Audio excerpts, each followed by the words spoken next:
Welcome to the Eyes Up Mindset podcast, where we explore what it means to grow daily and find our best in every aspect of life.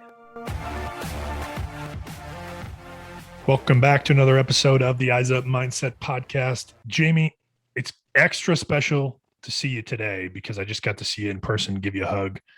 I'm John Shirky here with my friend, my co-host, Jamie Wagner. Good to see you. You as well. Like you said, we were together this weekend. For those of you that are unaware of why, it was the Solom Strong Benefit. Trevor Solom was on our podcast here about a month and a half ago. It's crazy to think that it was that long ago already. But we got to lift him and his family up and to support them through, silent auctions, donations. If that's something you are interested in doing, we have some links back through our Facebook group page, but it's Venmo at Solom Strong is the coolest way to support their family. If you were inspired by his message, that donation link will still be up for a little while here as we're kind of finalizing that process of the benefit and getting all that done. Thanks to everybody who helped put that on, because it was amazing to see the support that poured out for him in our community. And Trev, we love you. We care about you deeply. And everybody showed up to say exactly that. Yeah, man. Whoa. What a powerful experience to see all of those people be there and say, hey, you matter to us, or you're important. And like Jamie said, we send all of our love to you guys. And thanks to those communities. And speaking of communities, Jamie, that's one thing we talk about a lot on this podcast. And sometimes I feel like, man, we talk about it too much, but I don't know that you can. Again, having that experience last weekend and saying how important that is to surround yourself with people and to make it pour into other people. We got to have a really cool conversation today with somebody from your community, your head football coach from your high school days. Take it anywhere you want. Introduce him. Give us the skinny. Yeah, I was fortunate enough to play for Tom Murphy for my whole life, mostly, right? He was the flag football coordinator when I was in third or fourth grade. He was my fourth grade teacher. He was my head football and track coach. His influence in my life cannot be underestimated. And the cool part is not just my life, right? It was a bunch of young men and women from our community that are better changed people because of the place and the role that he had. We talk about Trevor, and I think that's why the support was so great this weekend, is because people feel that way about him. And that's the value of leadership, right? That's what leadership, it doesn't have to be coaching. It doesn't have to be teaching, right? Obviously the impact on young people is great for those people, but when you have great leaders that pour into community and connect each other, you can have a lasting impact. And Tom certainly does. And we talk about how he did that and how he built that. And I love some of his answers here because it's not rocket science, right? It's just do the right thing and be you in a lot of ways. And he talks us through how he approached that stuff. And I'm so grateful he was able to join us because he's poured into me a lot over the years. And I think as I've grown, I've been able to do that for him also. And so it's a great opportunity for us to do that for you all, and for you to be a part of it. John was really cool. So, yeah, no. And to be here, and I just, it's a cool experience anytime you get to be with people who have impacted your life and those people around you that you really care about. So it was cool for me to just be a part of, you guys' conversation. And like you said, a lot of really simple stuff that isn't very easy. It's not rocket science, right? The formula's out there, but a cool time, and I appreciate being a part of it too. And I always introduce our guests, and I'm about to say Coach Murphy. He's retired, but I think when I was talking to my basketball coach, I don't think that label ever leaves. Yeah. I think it's a term of reverence and respect that are bestowed on so few people, and appreciate it. So, Coach Tom Murphy, here we go.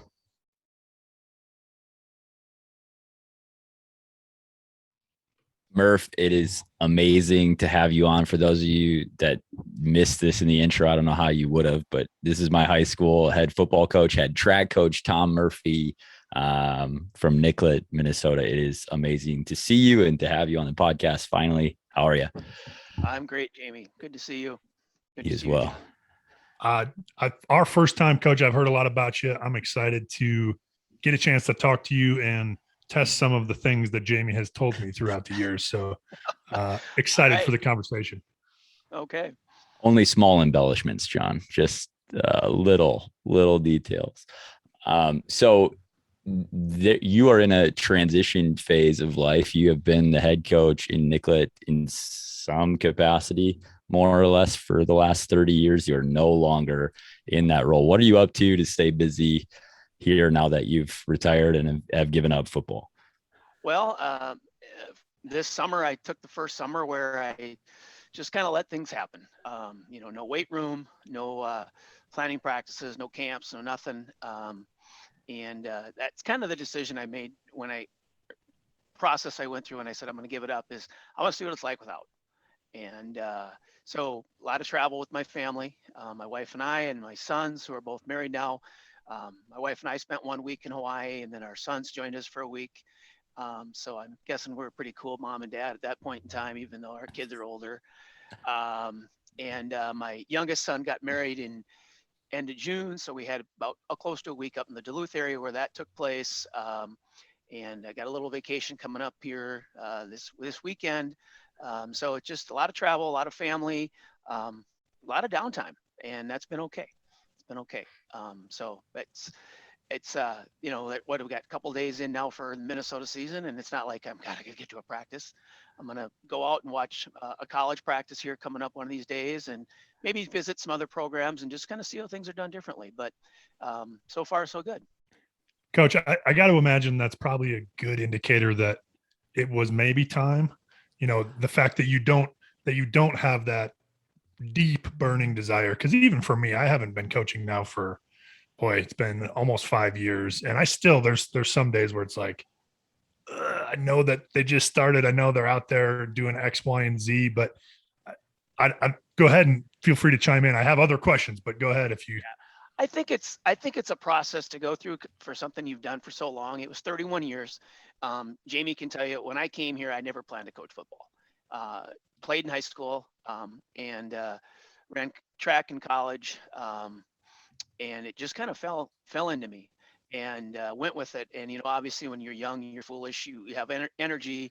You're going to do everything. That took place for a number of years, but I think just over time, all the extras that go into it. And I'm not saying our program is any more unique or different than anybody else, but in a small setting, you do all of it. And it just got to be a lot. And my oldest son, Sean, is now coaching at White Bear Lake, and he's in his third year. I stepped back for a few years when both of my sons were at St. Thomas, and was going to watch them. And then through just different things with their career, when that ended, I just did junior high in Nicollet. And that was nice. I felt like I was just coaching, teaching. There was none of the extra stuff that went with it. And that was, in many ways, as enjoyable as any time. And then got kind of talked back into it for a few years, but never thought it would go that long. And just, I'll be honest, I think last year, doing this through that pandemic, and I know things can be different this year, it got to be a lot. And I just decided that maybe it was time. And I want to see what it's like without, and find out where the balance is of what I need to have for football in my life. And that might take a couple of years. So we'll be watching White Bear Lake a lot and doing some other things and going from there. And we're going to be grandparents too. So we're looking forward to that. Exciting. So, go ahead. Yeah, go ahead, Jim. No, go ahead. I was just thinking, like, you talk about it just kind of being time to step away. And as athletes, we a lot of us we don't get the option to choose that. And that identity being so wrapped up in this thing that we've done, from the time we're 8 to the time we're 22 or 18 or whatever. How have you, and I know some of the answers to this question, but this is a curiosity question for me too, is like, how have you prepared to be without football in some ways? What things have you bought into or dug into to create that transition in a healthy way instead of and being in a place where it might be time, feeling like it is time and I'm ready to be moving on.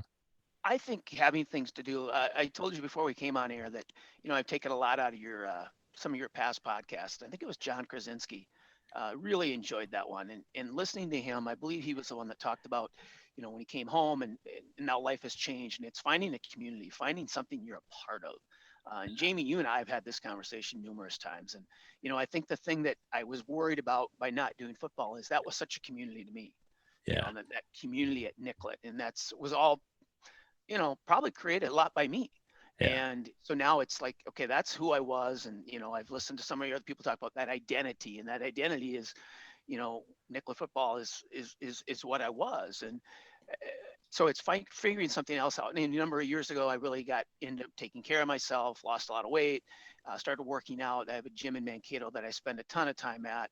I've taken away a lot from that I use with athletes, but I could see myself doing more on the strength and conditioning side, still having that contact. I still coach track and field, but now instead of getting to the gym either early in the morning at 5:30 was the only way it worked, which was for me to discipline myself to do that was good. But now maybe I'll do it 5 days a week instead of 3 days a week. Those kind of things. So I'm still looking for things, but more family things. And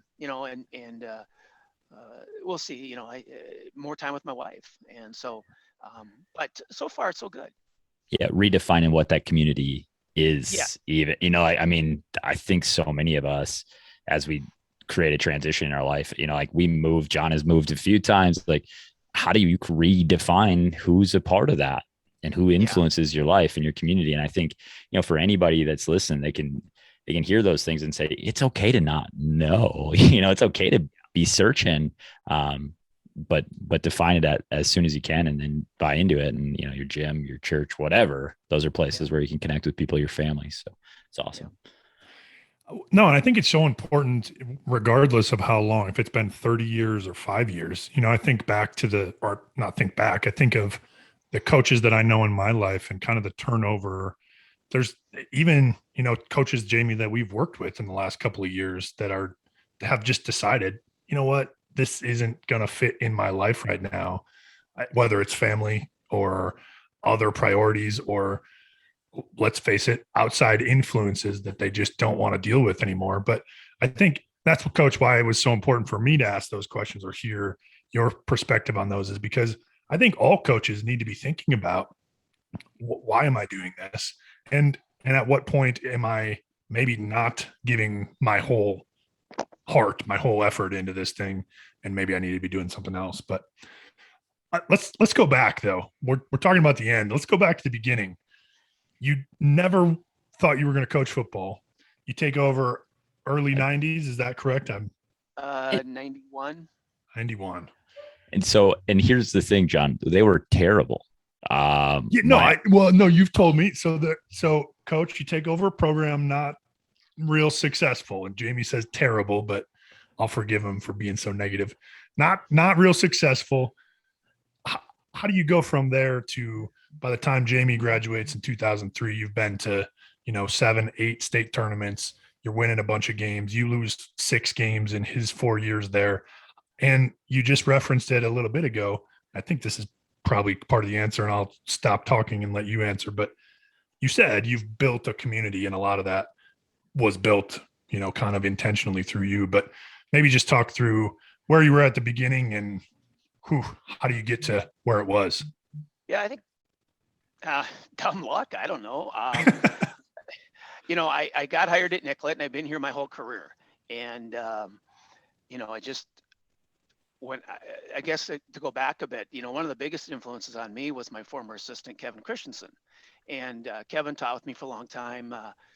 He wasn't coaching when Jamie played, but we were fortunate to have Jamie back with us for a year, and it'll be, what was it, 2000 or 99? Yeah. 09. No, 2009. Yeah. My son Sean was playing at the time, and we made a run to the state championship. And so Kevin was on our staff. But anyway, Kevin was the head coach when I got here, and there was no football at Nicollet. They were going to go with 2 coaches to coach 7 through 12. And I was hired here as a long-term sub through Christmas. to teach. And I said, well, I'll take on some coaching if you have it. And I was looking at, remember stopping in St. Peter on the way home to my hometown because I was living with my parents still, and I interviewed for a volleyball job. I didn't know nothing about volleyball. But I'm driving home, make a little extra money, and I get a call from Nicholas. Yeah, we got to hire a junior high coach. And I was like, wow, you don't even have one. And so came over and did junior high, helped with the varsity. They did struggle. Jamie's right. It was and so at the end of the year, they'd had 3 tough years, and Kevin was trying his best, and in my opinion, got forcefully pushed out, and it shouldn't have happened. And he comes to me in the spring that year, and he says, I know they need a football coach. I'd have no problem if you want to throw your name in. I'm like, really? He says, it might keep your job because, back then, schools we were looking at making some cuts and whatever. And he supported me with it. And so for the first couple of years I did it, it was just a lot of excitement. You did dumb things like you lose the first game by 40 and you'd stay up till 3 a.m. watching film. And it's like, it's not going to change, but you did those dumb things.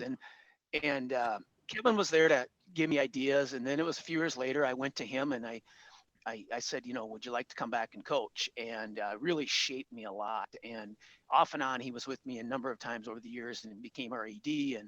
And if he doesn't put that bug in my ear, I'll never coach, probably, at least football. And so I was fortunate. And then, second or third year, I remember we happened to, in Nicollet, if you get a senior class of 7, that's a lot. For those out there, we play 9-man. And so the one thing somebody told me right away when I coached 9-man is it's got a few different rules. Nothing big, but you can do some things that are real creative, and you don't have to tell me twice. We're going to do them. And so we had a lot of fun, and we made it fun for the kids. But we had a year where we got second, we got to the section finals, and for Nicollet, that was huge. So we had a taste of things and just slowly got better and just kept sticking with it. I think I changed a lot. And one of the things I think Jamie will tell you is I am always open to look at different things. I do not have the answer to everything. I'm not Coach Boone either from Remember the Titans. We do a lot of stuff and sometimes probably too much, but we made it fun for kids. And I think that was a huge part of it. And, it was felt like I was always battling other sports. And in a town like Nicollet, we got to be a sports town. We can't be a basketball town or a football town or a baseball town or a track town or anything like that. We have to be a sports town. And so we kind of got kids going in the right direction and putting in the time and, getting some kids in the weight room and just, all the things that you've been told you got to do. And it just came together. And once we got good groups of kids, I think the community just formed and, that's how it kind of came together. And we just kept having good enthusiasm. And, I don't know, I'm lucky in many ways.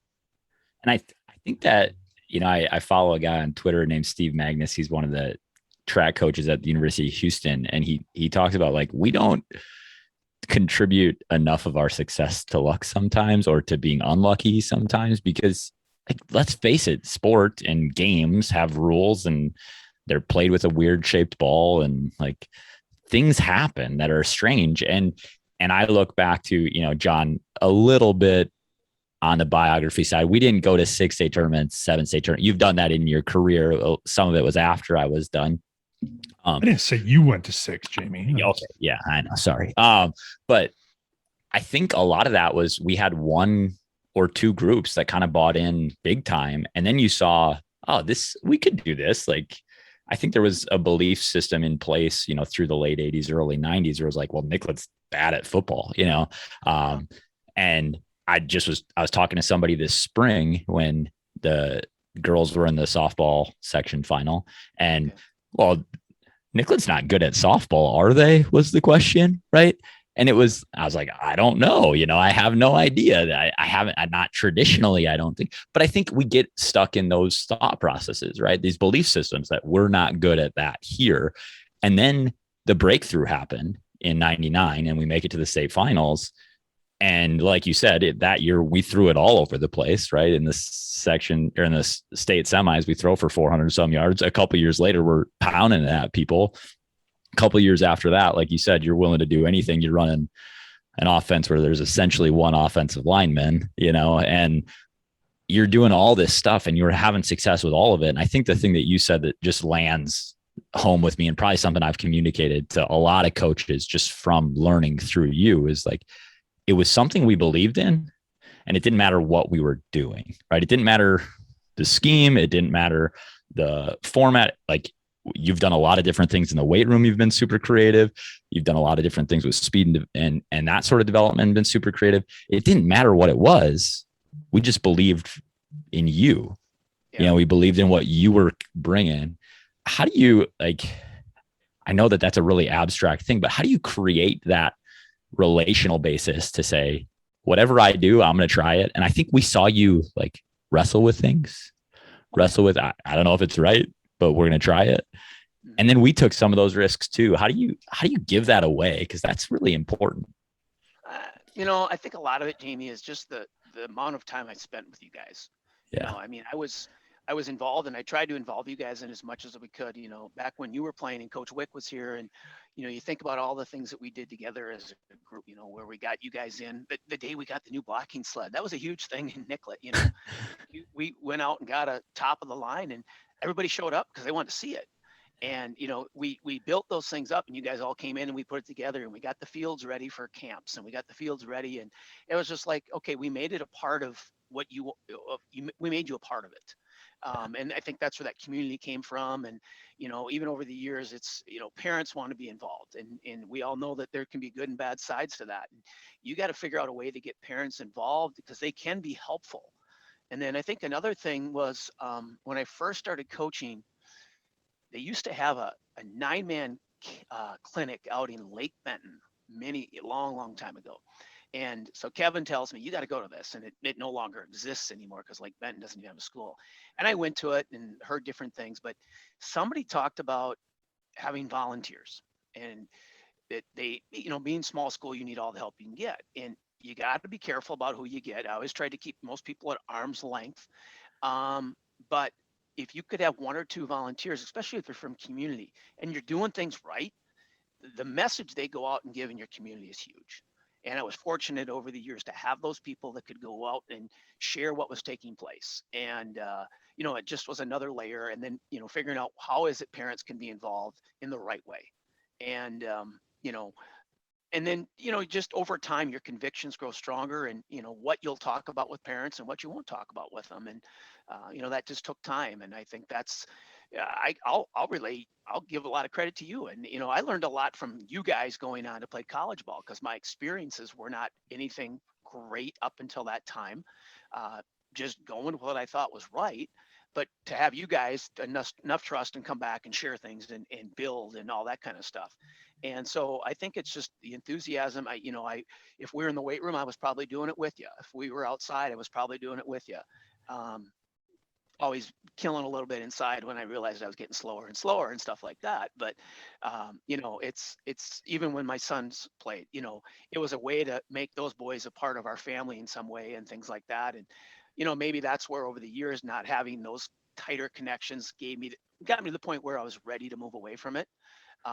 But you know, I just think going with what you think is right, having those convictions to do the right thing. I'll share a little funny thing. When I was first coaching, we were playing on the old field, and we were getting probably pounded pretty good. And I remember being inside the goal line, and we went for it. On 3rd down, I think we threw it, and I hear somebody hollering me, "What are you throwing the ball for?" So you know what I did on 4th down? I threw it again. You know, I didn't want somebody to think, oh, they influenced him. You know, I don't think we got a touchdown or anything, but you just got to stick true to yourself. And, you know, that comes in time. So it reminds me of actually last week's episode. We were talking about culture, and the guy said, there's no culture if you have no contact. And that's exactly what you're talking about, is how do we create as much contact with our teams? And again, this is beyond sports. It's in a school, you know, with teachers, it's in a business with your employees, it's in your families. How do you create culture? It's much contact and be in it together, do the things together. But I want to go back. You talked about volunteers and parents. I think we have a ton of coaches that are listening that say, okay, I know the parents are important. I know that volunteers are important.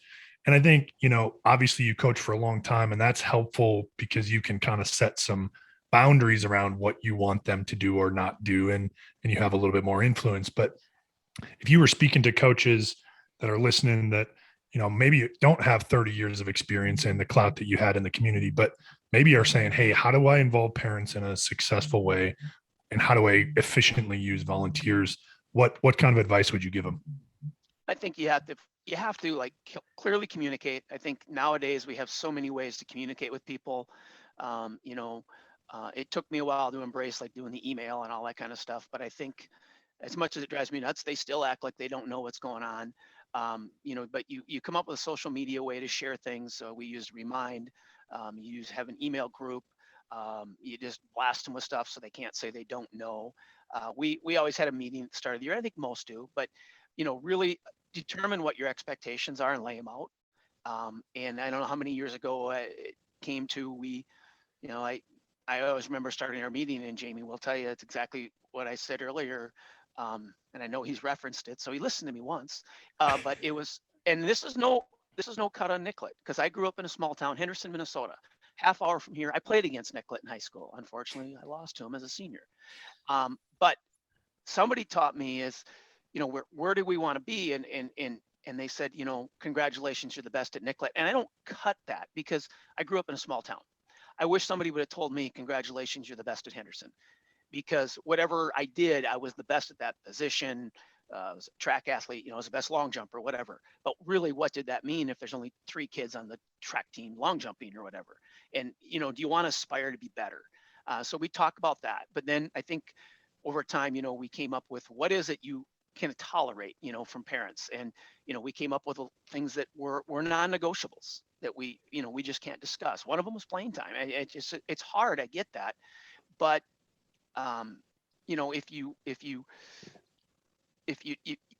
if they want to discuss playing time, I'd ask them to come watch a practice. A lot of times they aren't getting the full side of everything. And this isn't anything new to anybody. Another one was X's and O's. And somebody told me far smarter than me once, if you're a throwing team and a parent has got a son that's a running back and you're not handling the ball off enough, and then he comes to talk to you, and maybe that next game you go run the ball because you believe it's right, the message you just sent is, oh, you go talk to him, he's gonna, so you get that, you're gonna get that line out the door and around the corner and down the street. And I think so you have to really be calculated about what you will talk about, and then obviously don't talk about other kids. It's one thing, John, if you had a great game for us, I can tell Jimmy's dad, well, John just played well today. But you're not going to talk specifically about those things. And then if it's, I think the other thing to do is to say, we might agree to disagree. And that may be where we have to go with this. And I was fortunate. I had great parents. I think maybe the really difficult things I could count on one hand over 30 years. So, but I think you just have to really form a belief system of what is it, who you are, know who you are. I heard that from Jamie all the time. We got to know who we are, and this is who we are. And I didn't know that right away. It took me a long time. But that's where I think you have to be open to others. And that's how I always was. I never had the answer. And just because I did it this way, if I ever did it again or whatever, I might do it totally different. And, this model here may not work for somebody else, but, Sure. That's some of the things that we did. How about volunteer? I mean, did you let volunteers coach or volunteers help with food? How did you use volunteers in your program? Well, the best volunteer, actually, the first one, I think, if I remember, maybe even before that, is maybe, I always had some former players coming in. Here's the situation at Nicollet. For 7-12, our school hires 3 coaches. Yeah. Doesn't matter if we got 60 kids, doesn't matter if we got 30 kids. So you've got 2 guys running the 9 through 12, and you've got 1 person doing junior high. And for a number of years, that's all we had. And then, so it was always kind of, if I could figure out former players that I could trust to come in and help with something, because you got to find a way to break kids down. You can't be training quarterbacks while your offensive line needs something to do or whatever it might be. And then one year with our junior high, with 1 person coaching 30 kids, maybe that's asking a lot.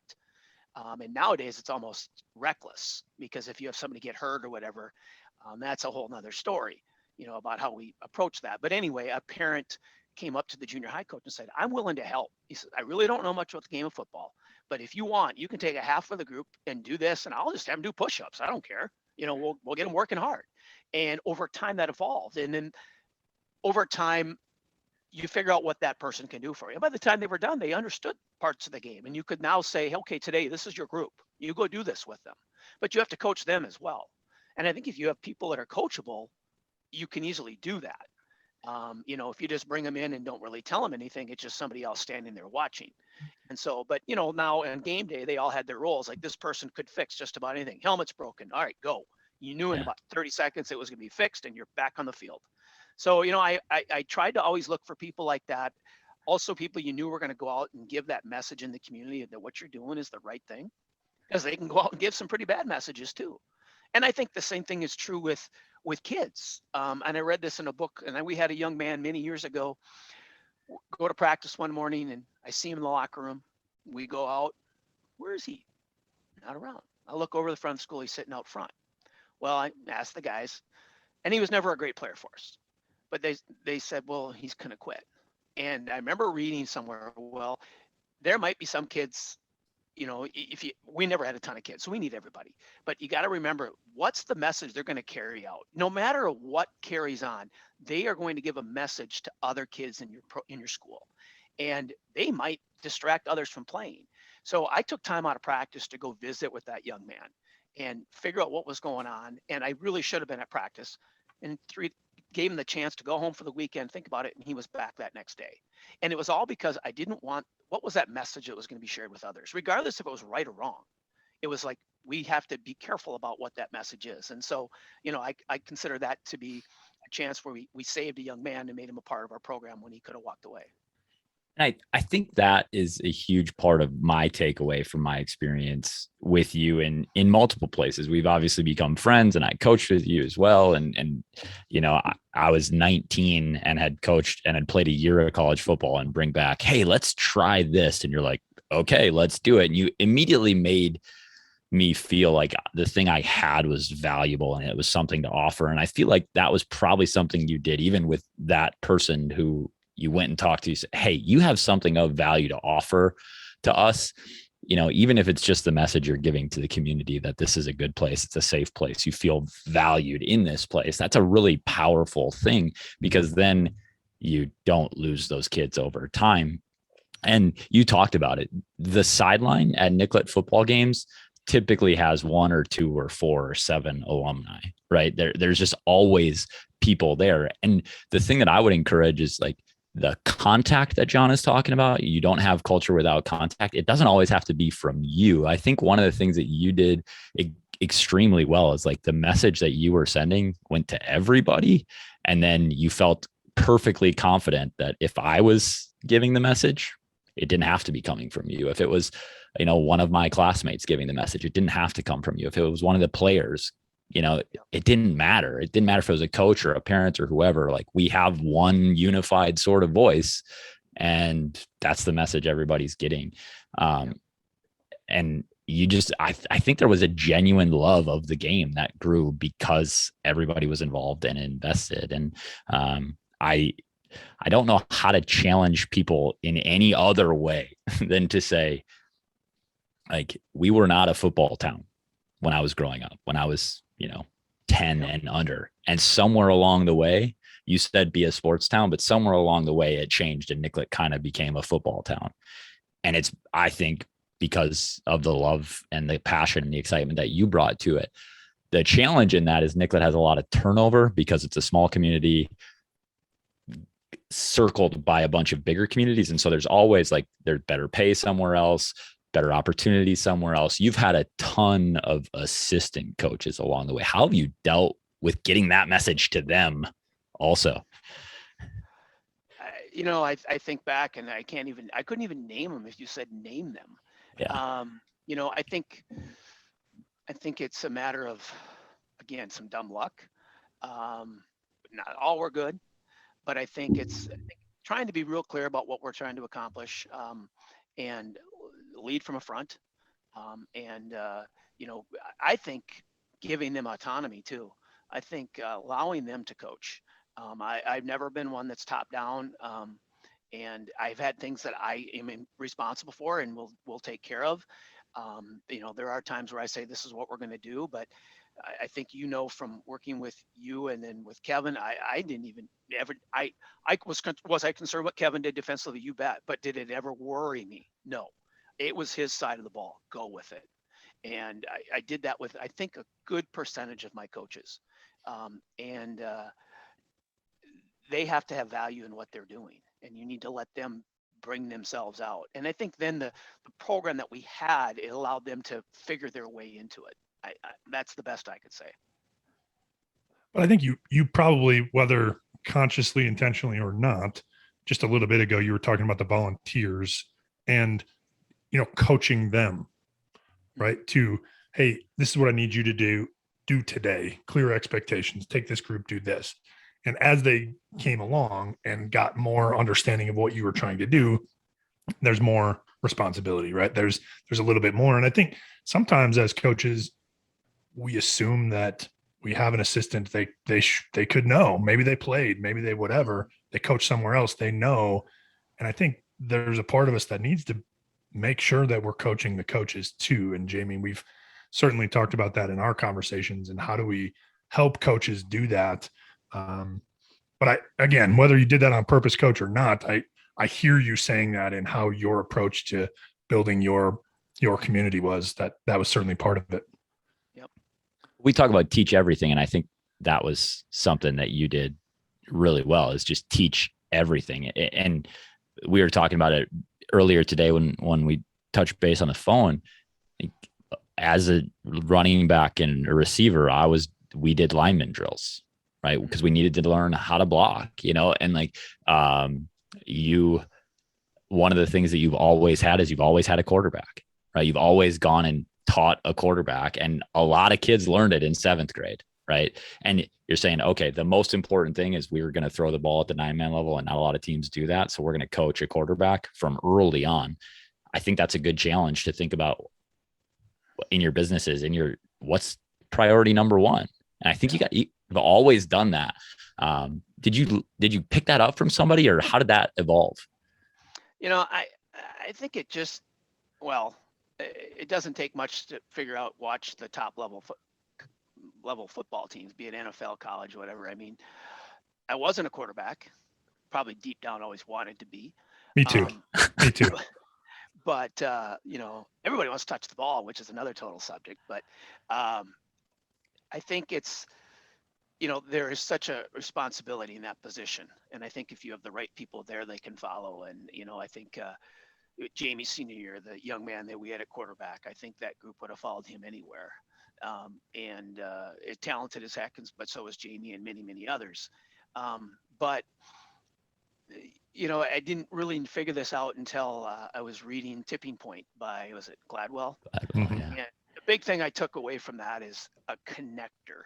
He talks about a connector. You have different people that have different roles, and how they, I remember him talking about, one person who can go out and talk about a restaurant they went to, and, 25 people might show up for that restaurant, but somebody else, by the way they connect and do things, they might get 2,500 people to go to that restaurant. And 2 years ago, when we were we thought we could be a pretty good team, we had a young man that I said, he's our connector. He's that guy that just doesn't have to be the superstar. This player, a lot of times they're pretty good because they can lead by example, but it was like, that's that player. And I can go back over the years now I've read this since, and I can pick out that connector just about every single time. And it can't be somebody who's going to be the boss. I always like to use the term, I preach, you teach. I want my players to teach.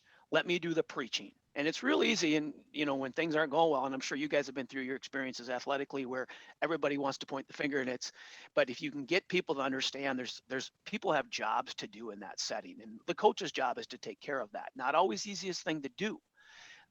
But those kind of people understand that, and they can bring everybody together. And I remember just having a couple of years ago that conversation with that young man, and we had a great year. And I think that person understood after I sat down and explained why I think you can be that person. And now if I could go back, I could easily use that same mentality with those people as we went. So to me, that's, I think, a big part of it. So I probably just did it by accident long ago, and now I kind of understand why.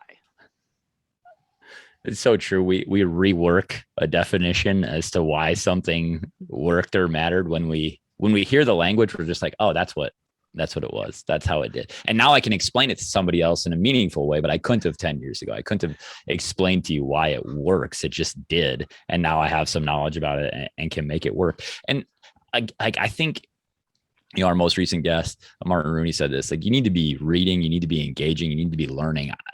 Like, that was something you demonstrated for us. Like, you showed us, I don't think we have the personnel to do this any longer. Let's try and do this other thing, and let's go to Gustavus and, the college right down the road and learn from them and run some 4-wide stuff at the 9-man level, which just wasn't happening at the time.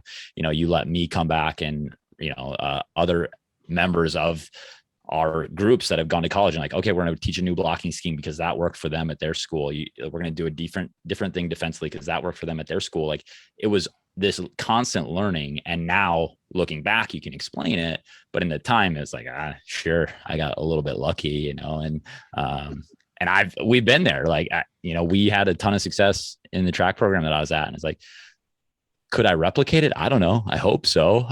But some of it was just lucky. And now that I've read enough, I can tell you, oh, we were doing this and that's why it was successful. But at the time it was like, they're really good. And I'm pretty fortunate, so.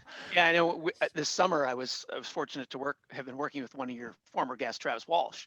And I was working one of his camps up at SMB, and the head coach from SMB was there. And you build up to say, oh, this is the head coach that had Jalen Suggs, and he's just an average, normal guy like you and I. But he comes up to me and he says, before you go, I got to have your best drill and I got to have your best team building. And, we did team building, but I don't think back to, here's this one specific thing we did. It goes back to how we did it. And I think you can do something, try to build team, but I think it's just something over time that was developed. So I really had a hard time telling him something. Drill, no problem. I gave him some special team drill that we like, but so I never really answered that for him, because it was, if I sit down and talk with somebody, oh yeah, that's what we did. It was just how it kind of went. And I think it's just being real genuine. It goes back. I think a lot of it is, you say this in the classroom, it can be at a workplace, whatever, but I think it's, and this isn't going to be revelational to anybody. Nobody cares what you know until they know you care. And I think that's so huge. I think it's so huge. And I have some guys that walked away from our program, probably not real crazy to me. Sure, I did. But I think deep down, I think most people understood that I cared about them. And once you get to that, the rest of it's pretty easy. I mean, with your group, I had to put the keys in and turn the car on. And that's pretty much what it came down to. And, I think if you can get kids in that right direction, it's pretty much putting the keys in and going.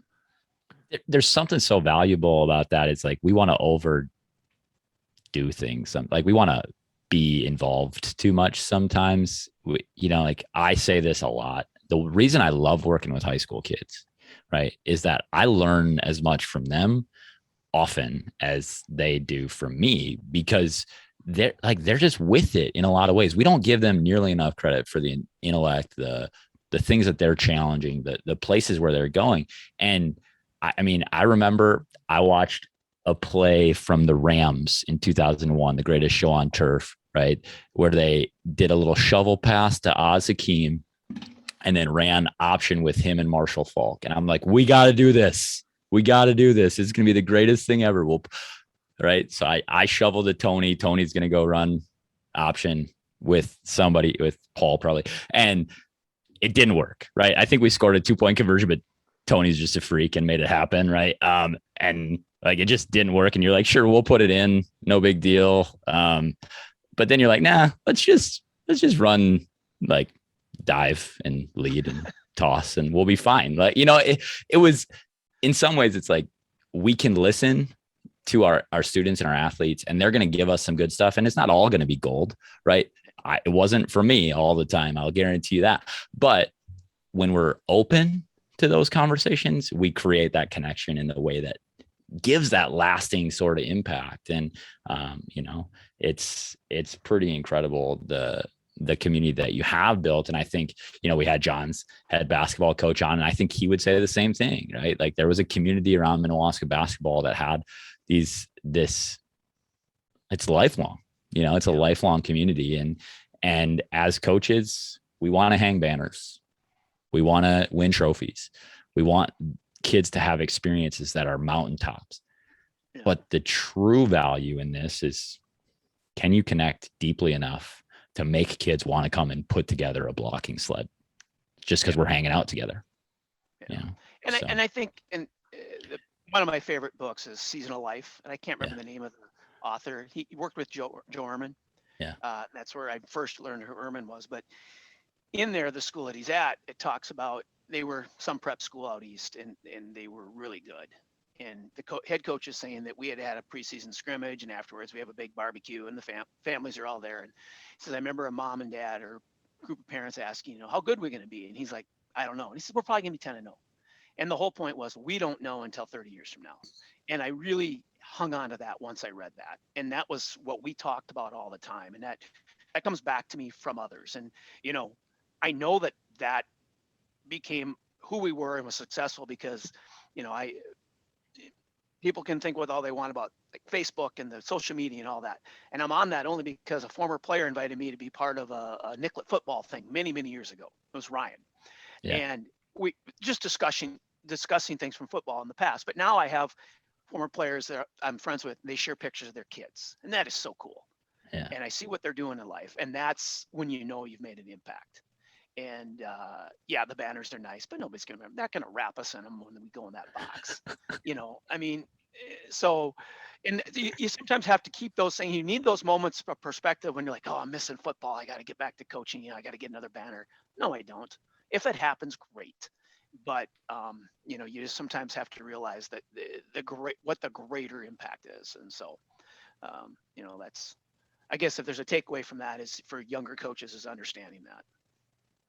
So, Coach, can I offer a suggestion next time you get the team building question? Yeah. Because what I've heard you say is consistent contact, consistently being a part of, and it's football, it's school, it's life, right? That kid that was sitting in the parking lot thinking he was going to quit, you took the time to go pour into him, to be in contact with him. And I think, again, coaches are looking for, can I do a pizza party? Can I do a water park day? Can I fill in the blank, right? And that's going to create this thing. But it's consistency and being a part of it with them. Now, that being said, if you were, now you're kind of on the outside looking back over a very successful career. If you were, this would be hard to do. Hopefully it's easier than I'm thinking it is going to be. But if you're going to boil it down to one piece of advice for coaches out there, what's one thing that you would challenge or encourage them to do as they continue to try to lead their teams and their communities? I think you got to be yourself. I really do. You can't worry about what others think or what others tell you. Was I there? Sure I was, but you got to be who you are. It's like Jamie brought up when we switched things years ago. It's like, I think most people thought I was absolutely nuts. In 9-man, you have 3 linemen. We're going to a spreads formation. We're going to get your quarterback killed, who Jamie remembers always got hurt anyway. So it's like, we're in the state finals, and he survived because we taught it right. But it was that belief, and we never strayed away from that. And now everybody wants to run a hurry up shotgun, no huddle offense in, Southern Minnesota for 9-man. So I guess it was, that's great. They wanted to copy us, but I think you have to be true to yourself. And, I probably wasn't always that way when I first started, but when you look back on it, that's really a big part of it. And I will reiterate that does not mean Coach Boone 6 plays no, can't give him time to always work. That was you are a creative kind of scatter shot. I want to try this. I get excited about it. And if you're passionate about it, it's going to work. People it's going to work because I saw it. I saw it over and over and over again over the past 20 years. We're going to try this. What do you think? Well, I don't know, Coach. In 93, we were able we were able to go Coach Boone because of the running back we had. So yeah, he was a big dude. So it's just, you gotta be willing to change. Good. John, anything else? I don't have anything else. Coach, you got anything else you want to say? Any questions for us? No, I appreciate it. It was, like I said, listening to your podcast, some of the people you have on, I'm like, wow, I get to kind of share the moment that they do. But, one thing I was going to ask Jamie is, and I remember years ago, you're talking about just doing, I don't remember, it came up earlier in the conversation, but I think you had told me once, and I was just curious what you saw. You were younger at the time. I don't remember what age you were. And you said you were at a game with your dad and you were watching, and something about you had commented that I don't know if he had questioned something I had done or whatever. And you had just said, I think he's got this figured out or something. And I'm like, as a youngster at that point in time, did you see something that told you that? I mean, as an athlete, as a future player, was there something that you remember? And maybe you don't remember that point. I do remember the moment. I don't know what it was that was the trigger for it. I think the thing that I've always said, and this is, you were talking about the kind of the rotating seat of assistant coaches that you had, is that you hired them. They were hired by the school for a reason. They have some background, they have some knowledge, they've done something, right? At some point, I think you had probably just won enough games. You had been in enough contexts where you were winning. Whereas like, I don't want to question this. And I really struggle going to football games now, right? Being in the stands in the audience of a football game or a wrestling match, because I'm not at practice. Yeah. I'm not coaching those kids up. I don't get to second guess from the audience because I don't know what you worked on for the last 4 days. Right. And if you thought it was going to work and you were convicted by it, like go and try and execute it. And if the other team made you not execute terribly well, you tip your cap and you say, we learned from that and we move on. And somewhere I probably around that time when I made that comment to my dad, when I, 11, 12, 13 years old, is like, they get paid to do this. They've put in the time and the energy and the effort. Like, I need to validate the fact that somebody hired them to do exactly that thing. I couldn't have articulated that when I was 12, but, now I think that's something I believe in deeply. Like I have a ton of background in football. I have a ton of background in wrestling. I know a lot about track and have been around a lot of different sports. Right. But I don't have the luxury of saying they did it wrong because I have no idea how they approached it. Maybe a kid did execute wrong or we have the wrong call in, but that's not for me to judge. That's for the team and the staff to judge after the fact. And so I just want to honor the work that people do, and instead of second guessing it, say, how can I help? And so, yeah. Well, it's a wise person told me once that if you did put in the time and didn't go well, they practice too. I wonder who said that numerous times in the past. Yeah. That was a Coach Millerism that I stole. They practice too. I actually used it this morning with the team. It's like, if somebody else wins, like you gotta just, sometimes they're better than us. Like that's okay. But along with that, one of I'll leave you with this. One of my favorite stories over the years, and this was when Coach Wick was with us. You guys were playing, and we went and we called timeout. I think it was 4th down midfield, and I don't know if we were trying to put a game away or whatever. And I said, I'm going out to you. And he knows me well enough. He knows I'm probably going to go for it. And he wants me to punt the ball. And he's like, talk to you guys. And I think we decided to go for it. And I come over and I said, he says, what are we going to do? I said, we're going to roll the dice. And I just happened, because I teach elementary school, I had 2 dice in my pocket that day. So I popped the dice out to him. I said, we're going to roll the dice. And we went for it on 4th down and got it. He just looked at me like, oh, geez. And, that's... many a times we did that. And there again, I think that speaks down, like you said, if you got to be true to yourself and you got to, but also I think you guys knew you'd get that first down. I don't anybody, all it takes is one guy to say, we won't get it. And I knew you believed it. And I also know that I numerous times called the wrong play with you guys, and lucky you guys were smart enough to change it in the huddle. So, like you had instilled that in us. And like, that is the greatest gift a coach can give. I think, like we talk about mindset and we talk about having an eyes up mindset. What is that? That's deep belief, right? It's just deep belief. And as a coach, that's our job, is to empower our athletes, empower our community, as teachers, as leaders, as businessmen and employers. Like, our job is to empower the people that we work with to say, you're capable, you're good enough. Like, and if not, I need to coach you up. I need to teach you. I need to grow you in such a way that so the next time you face this challenge, you are there. And I think throughout my experience, with at Nicollet football, Nicollet track, Nicollet wrestling, whatever, Bethel, when I've coached, like that has been the message that has maybe been the most resonant for me. And I think John would say that also, like, as we've had many, many conversations, that's a refrain, is like, we gotta trust them. We gotta trust them. And you gave us that. You gave me that as a young coach, at 19 or 20, you gave me the belief in myself that I could do this for a living and for real. And for that, I'm eternally grateful. And you had a huge impact on, our community and a number of my peers. And that's what this thing's all about. So thank you for that. Thank you for who you are in my life. And well, you're welcome for that. And that comes back to me too. So thank you. Thanks. Excuse me. Thanks for joining us today, Coach. Can't wait to share your story and get it out there. Thank you. Thanks again to Coach Murph for joining us. I don't know if I can call him Coach Murph, but I called him Coach the whole time, Jamie. So it felt natural. Everybody just calls him Murph. I don't like Coach Murph. Sounds weird to my ear, but a little too formal. Potentially. Out of reverence, but that's.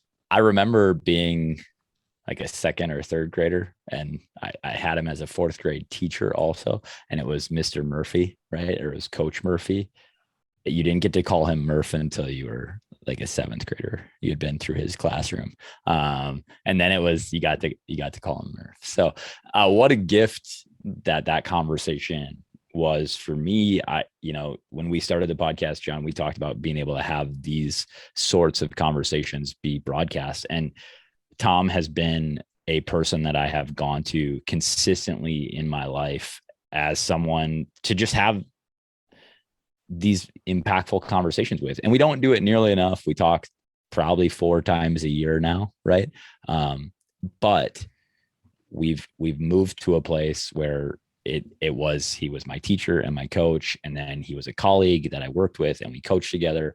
And then we've become friends, and he cares deeply about what's happening in my life, and I care deeply what's happening in his life. And I think that speaks to a lot of what our conversation was, even like invest in your people and be yourself, and they will invest back, and connect with them deeply. And you might have these lasting relationships. He doesn't have that with every athlete. I know that, and I don't have it with many athletes, but I think I have friendships from athletes that I've coached. Yeah, no, some really cool things that hit me regardless. We certainly talk football, not X's and O's, but we talk through the lens of football, but extricated out into the rest of life, right? The things that kind of stood out to me and challenged me, and I'm thinking, and sorry for my slow response there, because I literally was thinking about this, but it's don't pretend to always have the answer. Like that, I have that written down on my sheet, and it just is like a flashing neon sign for me right now. Like, don't always pretend that we have the answer. And I think that's true for any leader, any person. We don't have to always have it figured out. It's okay to say, I don't know. Yeah. But I will figure it out. And I think that's the part where most people, we just pretend to know because we think, one, it's a vulnerability and a courage thing. But then the second part is it's okay to say, I don't know, but I'm going to figure it out. Right.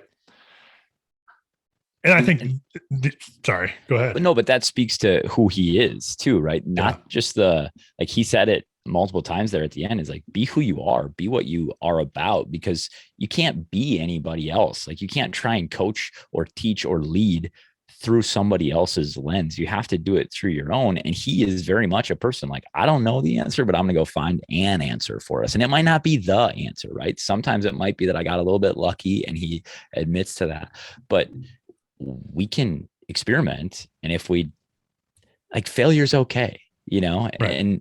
And we didn't have a lot of that in my high school experience. We were competitive in just about every game we played, and, win or lose. But there were certainly times through his career where they got it put on him pretty good, and like, okay, that didn't work. Let's go back to the drawing board. And sometimes it was like, throw the baby out with the bathwater. Like, we're going to start brand new, fresh all over again. And Yes, don't do that every time, but sometimes it might be needed. And that was always a fresh perspective from him, was always something that I was ready for. Like, hey, what are you going to try that's crazy and weird this time? And a lot of the times it worked, not because they taught it really well, not because they had better athletes. Like, they taught it really well and they believed in it. Yeah. And I just go back to, it's another definition. We talk about living eyes up and eyes up mindset, right? And sometimes it's hard for me to define what that means, because it's not one thing. It's not one thing for me or for you. And it's multiple things. And this is just another example of that. It's like, what does it mean to live eyes up? It means I'm going to make mistakes. I don't always have the answers. I'm going to have to go a different way sometimes. There's going to be obstacles, and I'm going to have to figure out a way to move through them, right? Yeah. But so often we go eyes down, right? And we go internal and nope, I have it figured out. And then, who knows where we end up. But that is a barrier to community also, right? When we are, and we've talked recently about isolation, and when we get some isolation, we crave more of it. But when we say, I know, and I have the answer and I have it figured out, right? You create a wall for your people, the people you're leading, the people you're coaching, to have to work through. I think Tom did an amazing job of not always having that wall. Maybe some of the community felt like there was a wall at times, right? But I don't think his players ever did. I don't think the people he led or coached or taught ever felt like, I can't approach him. I can't go to him for this thing. And that was always the lesson for me. And a lot of the stuff that you guys have heard over the course of 60 plus episodes now it started from a lot of the stuff he poured into us as young people. And so we give a huge thank you to Tom and to that program, because it's part of the reason we're here today. No doubt. And like you said, Jamie, the impetus behind our podcast is have cool conversations. And I'm grateful that we were able to do that with one of your coaches that was so instrumental, because I've had that experience and it's really cool. And I'm grateful for that too. And just to be able to see you guys interact it really is why I think coaching in sports is so impactful, because it is lifelong. So appreciate that. And hopefully you had the same enjoyment that I had when I got to do that. So, and for those of you out there listening, we appreciate you. The best way that you can support us and help us is give it away. Share this message or all of the other episodes, anything that has spoken to you. Jamie, you and I got to be in person not that long ago and actually got to meet some people that have listened, and they brought stuff to us and they said, hey, it's nice to meet you finally in person. And it was kind of surreal a little bit, because they're like, I know that voice. Yeah, or hey, I've seen you on the YouTube, and I don't know. It's a wild deal. But again, I have tremendous gratitude for the weekly conversations, the weekly interactions. When I get a text message or an email that says, keep going, it's providing value. So let us know what you're loving. Let us know what we should do better. We're always willing to hear feedback, because that's part of this process as well. Thanks for joining us. Hopefully you got a little bit better today. And as always, live eyes up.